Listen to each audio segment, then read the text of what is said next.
Hi, my name's Ian Goodwin. I work for Agriculture Victoria at the Tatura Smart Farm.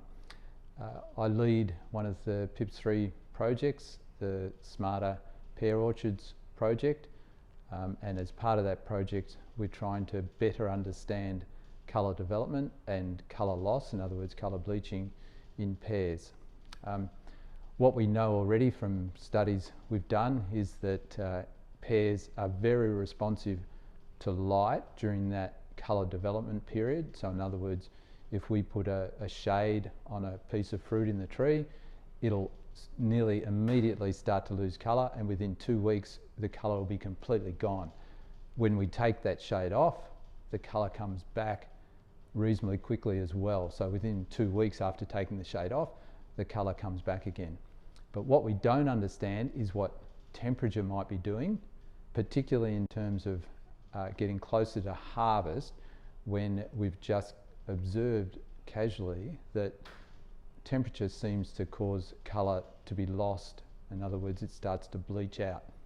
So what we're doing is trying to set up some apparatus that we can stick out in the field to artificially heat the fruit and artificially cool the fruit, and combine that of course with shading of the fruit, removing light for example, to try and understand what effect temperature is having on colour development and colour loss in pears. So I'm standing in front of a bit of gear that we've been testing in the lab to see if it'll work, and of course what we're going to do is put this out in the field in situ on trees, connect up these tubes here, stick them next to a bit of fruit and blow, in this particular case, hot air onto individual pieces of fruit. And of course it's via, we're actually using hair dryers. This is just a hair dryer off the shelf, into a box, hair dryers on of course, and we've got these tubes that direct the heat onto the fruit.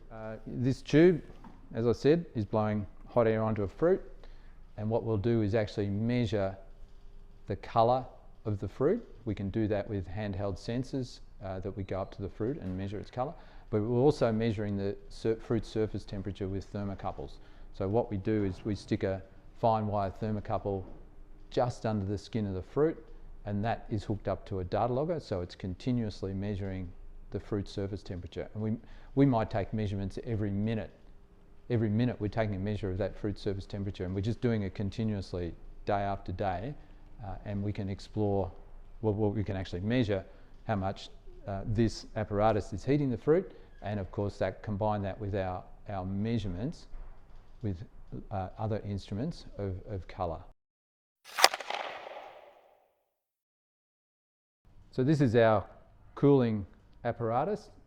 We're using just a simple air conditioning unit which is ducted through to tubes like this one here, and again pointed directly onto the fruit, so we can blow cooler air continuously on the fruit, and of course measure the response of that fruit to the cooler air via thermocouples and also handheld sensors for measuring